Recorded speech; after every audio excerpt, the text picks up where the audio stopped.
السلام علیکم پیارے ناظرین، میں شیر یار ہوں اور آج ہم حضرت یونس علیہ السلام کی صبر و عقیدت بھری داستان کا اردو ترجمہ پیش کر رہے ہیں۔ امید ہے کہ آپ کو یہ پسند آئے گی، اسے لائک کریں اور اپنے دوستوں سے شیئر کرنا نہ بھولیں۔ اللہ آپ سب پر رحمت فرمائے۔ حضرت یونس علیہ السلام کی مکمل داستان۔ حضرت یونس ابن متو علیہ السلام اللہ کے برگزیدہ پیغمبر تھے، جنہیں اللہ تعالیٰ نے نینوا کے لوگوں کی ہدایت کے لیے بھیجا تھا۔ نینوا جو کہ شمالی عراق میں واقع تھا، ایک ایسا شہر تھا جہاں کی آبادی 1 لاکھ سے زائد تھی۔ حضرت یونس ایک عام سے نظر آنے والے انسان تھے جو اسی شہر میں پیدا ہوئے اور پلے بڑھے۔ نینوا کے لوگ اللہ کے پیغام سے بہت دور ہو چکے تھے اور بت پرستی اور گناہوں میں ڈوب چکے تھے۔ اللہ تعالیٰ نے حضرت یونس علیہ السلام کو انہی کے درمیان سے منتخب کیا تاکہ وہ انہیں سیدھے راستے کی طرف بلائیں اور نور ہدایت عطا کریں۔ حضرت یونس علیہ السلام نے فوراً اللہ کے حکم کی تعمیل کی اور اپنی قوم کو اللہ پر ایمان لانے اور بت پرستی چھوڑنے کی تلقین کی۔ مگر نینوا کے لوگوں نے حضرت یونس کو وہی رد عمل دیا جو ماضی میں بہت سی قومیں اپنے انبیاء کو دے چکی تھیں۔ وہ ان پر ایمان لانے سے انکاری ہو گئے اور حضرت یونس کی دعوت کو ٹھکرا دیا۔ حضرت یونس علیہ السلام نے ان کو قوم عاد، قوم سمود اور قوم نو کے انجام کی یاد دہانی کروائی اور اللہ کے عذاب سے خبردار کیا، مگر انہوں نے کہا، ہم اور ہمارے آباء و اجداد صدیوں سے ان بتوں کی پوجا کرتے آئے ہیں، مگر ہم پر کوئی مصیبت نازل نہیں ہوئی۔ حضرت یونس علیہ السلام نے پوری کوشش کی کہ اپنی قوم کو ہدایت کی طرف بلائیں، مگر وہ لوگ نہ مانے اور ان کی تنبیہات پر ہنستے رہے۔ آخر کار حضرت یونس علیہ السلام مایوس ہو گئے اور اللہ کے حکم کے بغیر ہی اپنی قوم کو چھوڑنے کا فیصلہ کر لیا۔ نینوا پر اللہ کا عذاب۔ جیسے ہی حضرت یونس علیہ السلام نے نینوا چھوڑا، آسمان کا رنگ اچانک سرخ ہو گیا اور اللہ کا قہر برسنے کے آثار نمایاں ہو گئے۔ مرد، عورتیں اور بچے سب خوفزدہ ہو کر پہاڑوں پر چڑھ گئے اور آسمان کی طرف دیکھنے لگے۔ انہیں اچانک حضرت یونس علیہ السلام کی وارننگ یاد آ گئی اور وہ خوفزدہ ہو گئے کہ کہیں ان کا انجام بھی قوم عاد، قوم سمود اور قوم نو جیسا نہ ہو جائے۔ چنانچہ انہوں نے صدق دل سے اللہ سے معافی مانگی، اپنے گناہوں سے توبہ کی اور اللہ کے حضور جھک گئے۔ ان کی اخلاص بھری توبہ کو دیکھ کر اللہ تعالیٰ نے ان پر رحم فرمایا اور عذاب کو ٹال دیا۔ آسمان صاف ہو گیا اور نینوا کے لوگ شدت سے حضرت یونس علیہ السلام کی واپسی کے منتظر ہونے لگے تاکہ وہ ان کی مزید رہنمائی کر سکے۔ حضرت یونس کا آزمائش میں مبتلا ہونا۔ ادھر حضرت یونس علیہ السلام نینوا چھوڑ کر ایک کشتی میں سوار ہو چکے تھے تاکہ کسی دوسری بستی میں جا سکے۔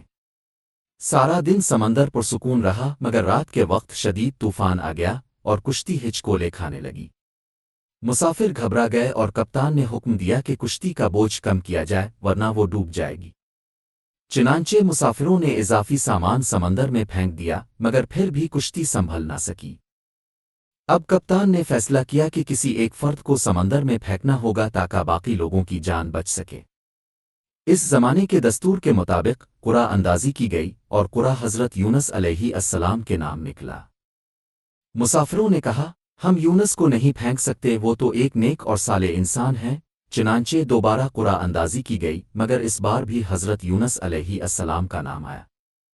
تیسری مرتبہ بھی یہی ہوا، تب حضرت یونس علیہ السلام سمجھ گئے کہ یہ اللہ کا فیصلہ ہے، کیونکہ انہوں نے اس کی اجازت کے بغیر اپنی قوم کو چھوڑا تھا۔ چنانچہ حضرت یونس علیہ السلام خود ہی سمندر میں کود گئے۔ اللہ کے حکم سے ایک بہت بڑی مچھلی وہیل نے انہیں سالم نگل لیا۔ حضرت یونس کا مچھلی کے پیٹ میں دعا کرنا۔ جب حضرت یونس علیہ السلام ہوش میں آئے تو انہوں نے خود کو گہرے اندھیرے میں پایا۔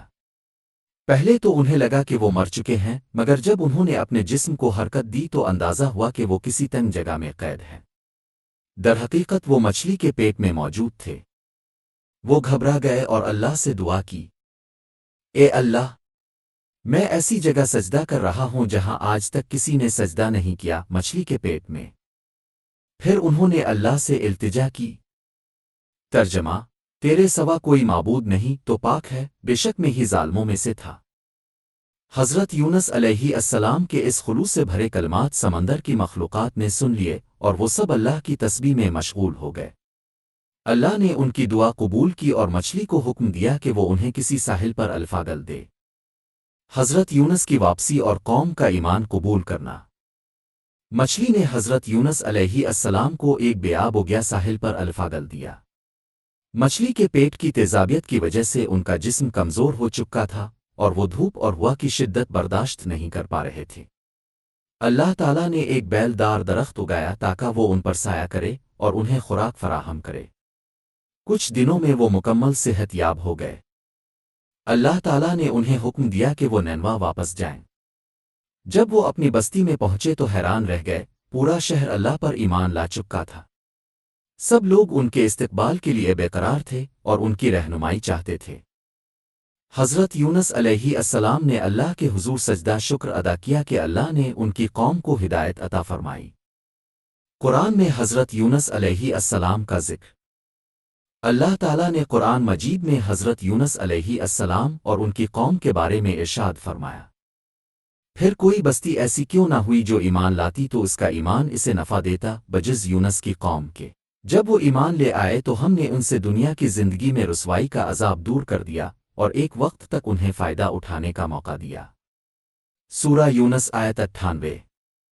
یہ آیت ہمیں بتاتی ہے کہ حضرت یونس علیہ السلام کی قوم واحد ایسی قوم تھی جس نے اللہ کے عذاب کے آثار دیکھ کر سچے دل سے توبہ کی اور ایمان لے آئی اور اللہ نے اپنی رحمت سے انہیں بخش دیا۔